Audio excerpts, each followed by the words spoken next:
Con un cordial saludo, presentaré a continuación la ficha metodológica aplicada a la sentencia 1095-20EP/22 y posteriormente desarrollaré un criterio jurídico para resolver el caso del señor Juan Pérez, quien fue desvinculado del GAD municipal estando diagnosticado con leucemia. Esta exposición integra los elementos del análisis jurisprudencial, métodos de interpretación, precedentes y línea jurisprudencial, y concluiré finalmente con la estrategia para interponer una acción de protección aplicando los estándares que esta sentencia establece. Bien, entonces, respecto a la ficha metodológica, como primer punto se tiene los datos preliminares. Se pregunta ¿qué investigar? Y la respuesta fue clara. Se investigan los estándares constitucionales y jurisprudenciales sobre la protección laboral reforzada para personas con enfermedades catastróficas. También se pregunta ¿por qué investigar? Ya que el señor Juan Pérez fue desvinculado pese a existir certificados médicos que recomendaban ajustes razonables. Y finalmente, establecimos que esta investigación sirve para construir una estrategia jurídica sólida que respalde la interposición de una garantía jurisdiccional, en este caso, una acción de protección. Ahora, pasemos a los datos generales de la sentencia. Para esto seleccioné la sentencia número 1095-22EP/22, con ponencia de la jueza Daniela Salazar Marín, emitida en 2022, en donde la Corte conoció una acción extraordinaria de protección en la que determinó que la desvinculación de un trabajador con enfermedad catastrófica es prima facie discriminatoria, si no existe motivación reforzada. En este caso, el accionante fue desvinculado por un GAD sin existir algún tipo de justificación objetiva, vulnerando entonces sus derechos al trabajo, a la igualdad y no discriminación. Y en estos hechos la Corte observó que la institución alegó razones institucionales, pero no presentó evidencia que justificara la desvinculación. A su vez, el accionante estaba en tratamiento médico, condición que debía activar una protección especial. Entonces, los derechos involucrados fueron trabajo, igualdad y no discriminación, protección reforzada, seguridad jurídica, derecho a la salud y vida digna y motivación suficiente. Aclarado esto, pasamos a la identificación de los métodos de interpretación usados dentro de la sentencia. Respecto a los métodos tradicionales, se empleó primero el sistemático. Este método se considera en la sentencia, puesto que la Corte no analiza artículo por artículo de forma aislada, sino que lo analiza desde todo el sistema constitucional. Dentro de la misma se puede evidenciar cuando la Corte vincula la enfermedad catastrófica con discapacidad, cuando relaciona el derecho de igualdad con el derecho al trabajo y cuando argumenta el término de protección reforzada. El segundo método es el finalista. El método finalista se hace alusión porque la Corte no se limita únicamente al texto literal. Al contrario, busca el verdadero fin de la norma y para qué fue creada. En este caso, el propósito de la norma sería impedir que cualquier institución deje sin empleo a un sujeto con enfermedad catastrófica. Dentro de la sentencia se encuentra cuando se alega que la norma tiene como fin precautelar a personas que se encuentran en situación grave de vulnerabilidad. En los métodos modernos, en cambio, se puede alegar que se utilizó el método evolutivo dinámico. Este método es muy relevante ya que se refiere a que los parámetros antes reconocidos deben actualizarse para que cada vez incluyan a ciertos grupos vulnerables en mayor medida. Y dentro de la sentencia se toca ese tema cuando se habla de la protección reforzada. Para de esta manera ampliar la jurisprudencia y su alcance y en otros métodos que se pusieron a usar, se podría añadir también la interpretación conforme a los tratados internacionales.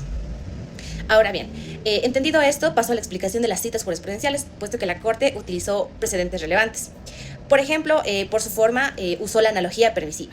En este caso, la Corte se permite utilizar precedentes de casos análogos sobre enfermedades graves y catastróficas y discapacidad, junto con, por ejemplo, VIH. Dentro de la sentencia se puede encontrar entonces en los fundamentos jurídicos esto para analizar de mejor manera la estabilidad laboral reforzada. También analizó las citas jurisprudenciales por sus características. En este caso usó 4 tipos. La primera, que es la característica analógica. Esto porque se utilizaron bases de precedentes que tuvieran la misma naturaleza en la sentencia. En la sentencia se puede identificar cuando la Corte analiza la Convención sobre discapacidad y encuentra relación sobre enfermedades graves y discapacidad. La segunda característica es la conceptual. Dentro de la sentencia se utilizan en gran medida conceptos como enfermedad catastrófica, protección reforzada y vulnerabilidad. En la sentencia se desarrolla mediante la doctrina de presunción de prima facie de vulneración. Esto respecto a la desvinculación laboral para con personas vulnerables. La tercera característica es la interna. Se toma como característica interna porque la Corte utiliza citas jurisprudenciales de la misma Corte Constitucional ecuatoriana. En la sentencia entonces se puede observar cuando realiza un desarrollo conceptual de estabilidad forzada, enfermedad catastrófica, la finalidad que tiene la protección dirigida hacia grupos vulnerables y finalmente la cuarta y última característica es la externa. De igual forma se utilizan citas jurisprudenciales del sistema internacional donde analiza el modelo social de discapacidad, citando la Convención de Derechos de Personas con Discapacidad.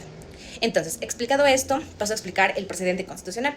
El primer punto a explicar es ratio decidendi. Respecto a los párrafos donde se puede evidenciar, se hace alusión a los párrafos del 88 al 101, debido a que en estos la Corte desarrolla temas como que las personas con enfermedades catastróficas necesitan y requieren de protección laboral reforzada debido a su condición, del mismo modo que el desvincular de su cargo a una persona pues con estas condiciones se podría considerar como un acto de discriminación. Y en el caso de que se realice, dicho empleador deberá presentar una motivación reforzada del acto. Además de esto, la Corte analizó y señaló que efectivamente el GAD realizó la motivación correspondiente que justificara el despido que se efectuó. Por ende, sí se considera la vulneración del derecho a la igualdad y no discriminación y al trabajo. Finalmente, se acepta la acción extraordinaria de protección, ordenando la reincorporación del accionante para restablecer sus derechos vulnerados. Bajo la misma línea, se presenta una pregunta en la ficha. ¿Cumple los requisitos de un precedente? Y para esto se responde las consultas a continuación. Primero, ¿es una regla jurídica? Sí, porque formulada como protección laboral reforzada, prima facie y motivación reforzada.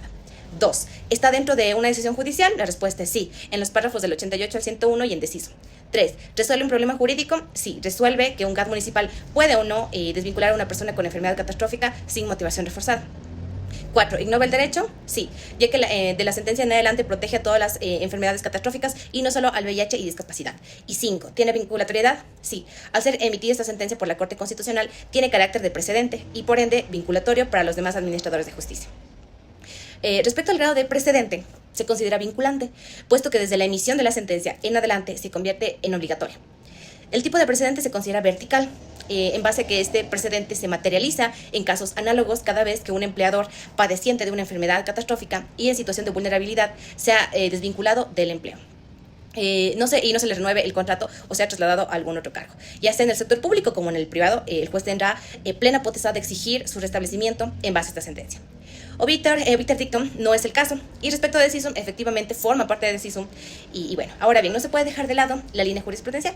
Aquí hay 7 puntos a tratar. El primero es el problema jurídico, que se presenta como: las personas con enfermedades catastróficas o condiciones graves de salud tienen derecho a estabilidad laboral reforzada y a una protección intensificada frente a actos de desvinculación por parte del empleador público. El segundo punto es el punto arquimédico.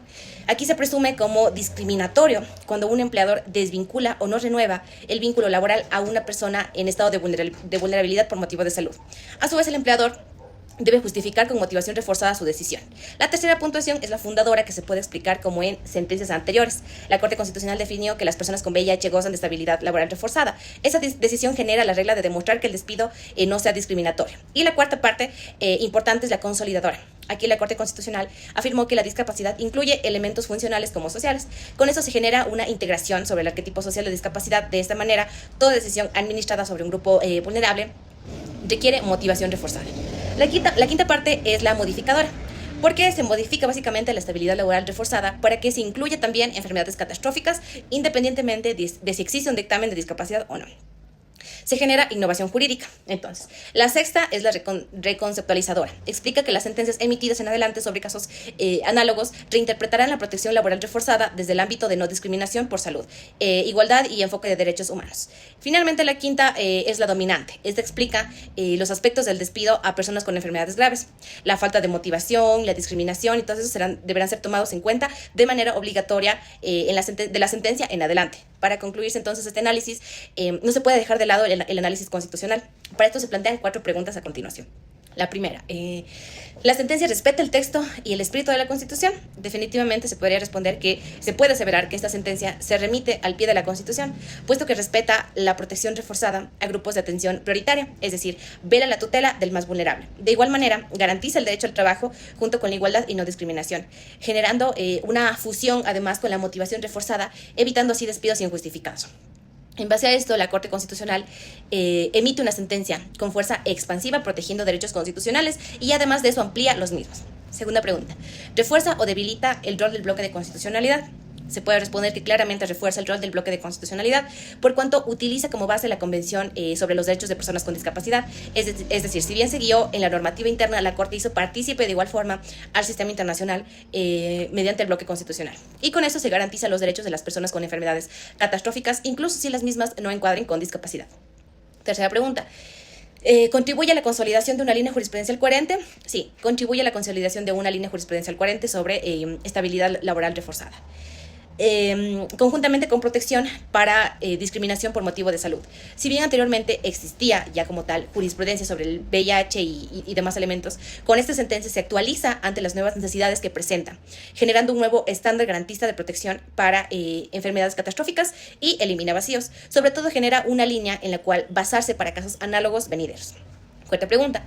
¿Aporta conceptos nuevos o avances en la doctrina constitucional? Sí, y se puede identificar varias veces, por ejemplo, en la aplicación de la estabilidad laboral reforzada, extendiendo de esta manera este derecho hacia también enfermedades catastróficas. Del mismo modo, la presunción prima facie de vulneración. Esto porque básicamente explica que si se desvincula laboralmente a una persona con esas características, será tomado como discriminación directamente. No se puede dejar de lado también la motivación reforzada, que es necesaria para ejecutar por el empleador para justificar de manera objetiva el despido. Entonces, explicada toda la ficha, entonces si queremos aplicarla al caso concreto del señor Juan Pérez, aplicando esta doctrina, concluyo que la desvinculación del señor Juan Pérez es prima facie discriminatoria, como en la sentencia anterior, porque su diagnóstico de leucemia activa la protección laboral reforzada. En este caso, el GAD no justificó con motivación reforzada, no evaluó ajustes razonables y cortó su sustento económico durante el tratamiento. Esto vulnera a varios derechos como igualdad, igualdad y no discriminación, trabajo, salud y vida digna. Entonces, la estrategia a usar sería una, demostrar la enfermedad catastrófica mediante certificados médicos. No, posteriormente podríamos decir que alegar presunción prima facie de discriminación basada en el precedente 1095-20EP/22, porque despedir a una persona con enfermedad catastrófica se presume discriminatorio. Esto implica que el abogado como tal, o en este caso nosotros, no necesitamos demostrar la discriminación, es el GAT quien debe desvirtuarla con sus respectivas pruebas objetivas. Otro punto que podemos utilizar es exigir motivación reforzada. En este caso que el GAD no cumplió, ya que el acto administrativo que terminaba como tal su nombramiento usó frases vacías como ineficiencia laboral, razones institucionales, protección del personal. Otro punto a tratar para tratar el caso sería argumentar la omisión de ajustes razonables. El GAD estaba y tenía la obligación de buscar alternativas menos lesivas. La desvinculación en este caso fue la medida más gravosa y se la adoptó sin justificar por qué no se aplicaron ajustes razonables. Y otro punto, obviamente, que dentro de la acción de protección se debe solicitar la reincorporación inmediata, medidas de reparación y prohibición de represalias. Otro punto también podría ser invocar precedentes obligatorios y el bloque de constitucionalidad. Entonces, finalmente, se puede concluir que aplicando esto en la acción de protección, se puede concluir que se tiene altas probabilidades de éxito jurídico y garantizar los derechos del accionado en el caso concreto. Muchas gracias.